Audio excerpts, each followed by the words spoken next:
अखर जो नालो ये ऐं बुनियादी लफ़्ज़ अथसि यकतारो। बिस्मिल्लाहिर्रहमानिर्रहीम। प्यारा ॿारो, अॼु असां ये अखर जा आवाज़ पढ़ंदासीं। ये अखर जी आवाज़नि मां लफ़्ज़ ठाहींदासीं ऐं लफ़्ज़नि जी माना ॼाणंदासीं ऐं जुमलनि में कमु आणींदासीं। अचो त पहिरीं तव्हांखे उहे 3 लफ़्ज़ ॿुधायूं जंहिंजे लफ़्ज़ जे शुरूआति में ये जो आवाज़ु अचे थो, जंहिं लफ़्ज़ जे विच में ये जो आवाज़ु अचे थो, जंहिं लफ़्ज़ जे आख़िर में ये जो आवाज़ु अचे थो। उहे लफ़्ज़ आहिनि यारिमू, आयल, आबे गिरिय। इहे हुआ 3 लफ़्ज़। अचो त हाणे ये खे लिखणु सिखूं।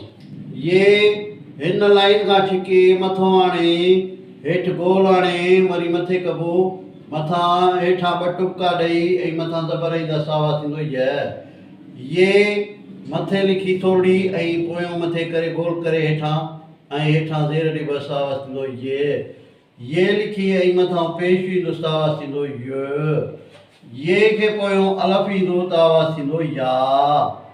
ये खे पोयों वाव ईंदो त आवाज़ु थींदो यो। ये खे पोयों वाव ईंदो ऐं मथां ज़बर ईंदसि त आवाज़ु थींदो यो। ये खे पोयों वाव ईंदो ऐं मथां पेश ईंदसि त आवाज़ु थींदो यू। ये लिखी पोयों ये मिलाए ऐं आवाज़ु थींदो ये लिखी ऐं पोयों ये मिलाए मथां ज़बर ॾेई ऐं आवाज़ु कबो ये लिखी ऐं पोयों ये मिलाए ऐं हेठां ज़ेर ॾेई ऐं आवाज़ु कढिबो ये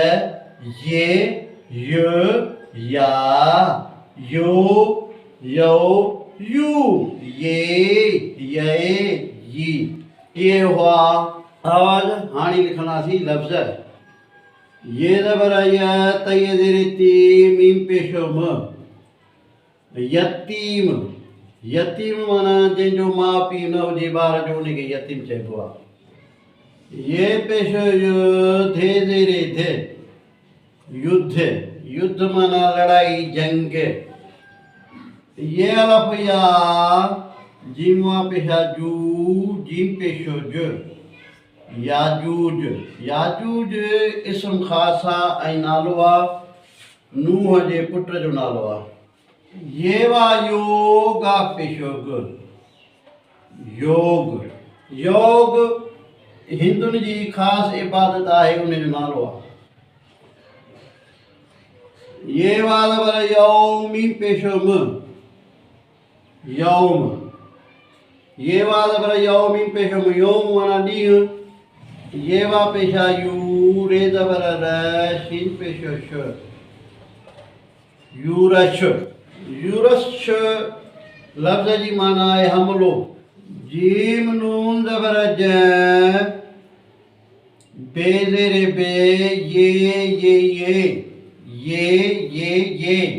जंबिये, जंबिये मच्छी माना जे रश जो नालो आहे। काफ़ ज़बर क रे ज़ेरे रे ये नून ज़बर यई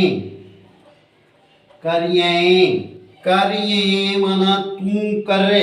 अलफ़ मद आ ये नून ज़ेरे यी आयई।